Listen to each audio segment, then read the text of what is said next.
All right, so how do we correct the lines that we have here in this UI? Presumably originally chopped up to easily distinguish between left pieces, right pieces, and tiled center pieces. Well, we're going to get rid of those lines.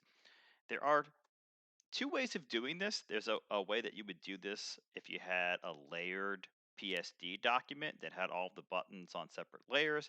That's much more complicated. And then there is a quick and dirty hacky way that you can do this. And this might look a little different in different kinds of paint programs, but let's just give it a go here in Photoshop. So our goal is to get rid of these lines, and we will need to get rid of them in both the color RGB channel, but also we'll have to get rid of them in the alpha channel. Let's start off with this. I'm going to use my marquee tool. Make sure you're on the square marquee, and you're going to select an area right along the border of the gap that you need to fill. Grab your move tool with V, and you're going to Alt right arrow nudge, and that will clone it over there. I'll do this a couple times. I'll say it a couple times, and I'll show you another method. But then select the next area, and then you're going to Alt. Oops, go back to the Move tool, Alt nudge. So you're going to alternatively select with the marquee, go to the Move tool, Alt nudge. Select, Move tool, Alt nudge. And that it's a little painstaking, but that is going to cover up the gap in the diffuse. Now we do need to go and repeat all that here in the alpha channel, but here you don't have to use that technique. You can instead just fill with white.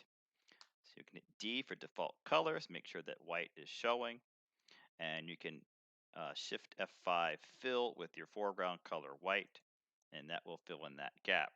Just make sure that you don't fill in anything unintentional. So I'm just checking my RGB and I can see, yep, this also needs to be filled. And you don't have to do this in separate fills.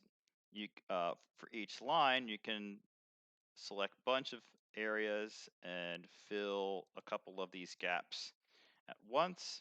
Whoopsie, wrong color.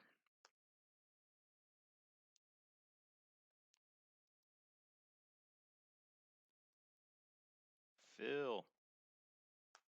There we go, etc., etc. I don't know why I have this. Let's just get rid of that.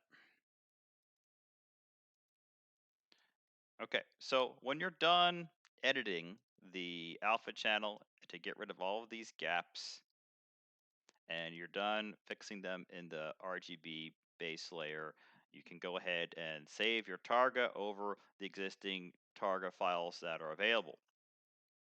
So that's the way of doing this in the easy way.